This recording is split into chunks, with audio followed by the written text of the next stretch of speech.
been stuck in. So here's satellite and radar right now. This is what I'm talking about. Out around Louisiana, Mississippi, Alabama, they have some showers, some heavier rain out that way. You see it trying to make its way out to the east there, and by tomorrow most of that will try to come our way, but it's not going to have much luck, and that's because we have a ridge of high pressure that will be blocking it, and that will kind of push it out of our region. We'll go over that in just a second, but let's look at satellite radar a little bit closer to home here. A couple clouds that have been grazing across Highlands County, mainly south of I-4. Otherwise, pretty clear skies for tonight. Temperatures are not going to drop too much.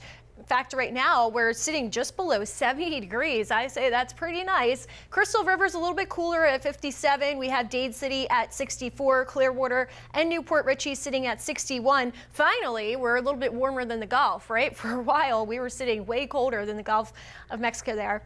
But otherwise, temperatures are pretty much in the mid to upper 60s at this time. Port Manatee also a cooler mark at this time, but you get the idea. 51 for tonight's overnight low, so that's closer to normal. When we say normal, we just go off the average of those morning low temperatures, which is usually around the lower 50s, around 53 for this time of year.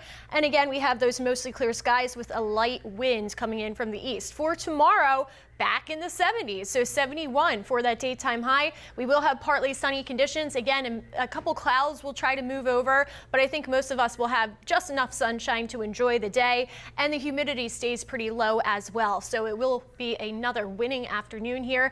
And if you don't believe me as far as the warmth sticking around, because I know this winter has been very tricky, right? This is put out by the Climate Prediction Center, and this is for the first week of February, the 1st to the 5th. And you can see we are in that warm zone where our temperatures will be above average. Average again, morning lows in lower 50s and daytime highs in lower 70s. So we'll even be warmer than that as we move into our first week of February. And you'll see that reflected on our 7-day forecast in just a moment.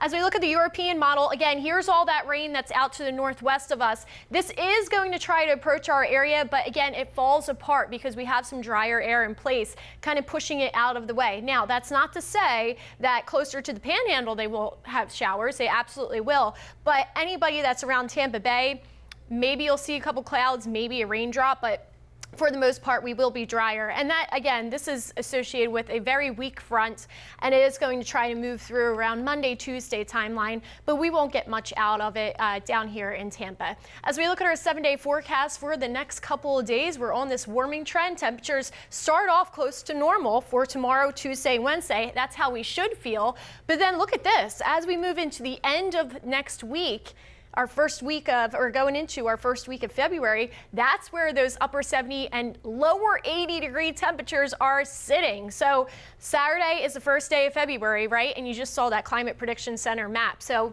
yeah, this warm air will be sticking with us, finally feeling like Florida. I'm sure many of you that live here or those that are visiting will be happy with this forecast. So enjoy it while it lasts. Again, the rain chances are very, very low and minimal. The next opportunity for showers, besides Monday and Tuesday, quick sprinkle, would be Saturday. And again, not looking too likely for our region. Colleen, thank you.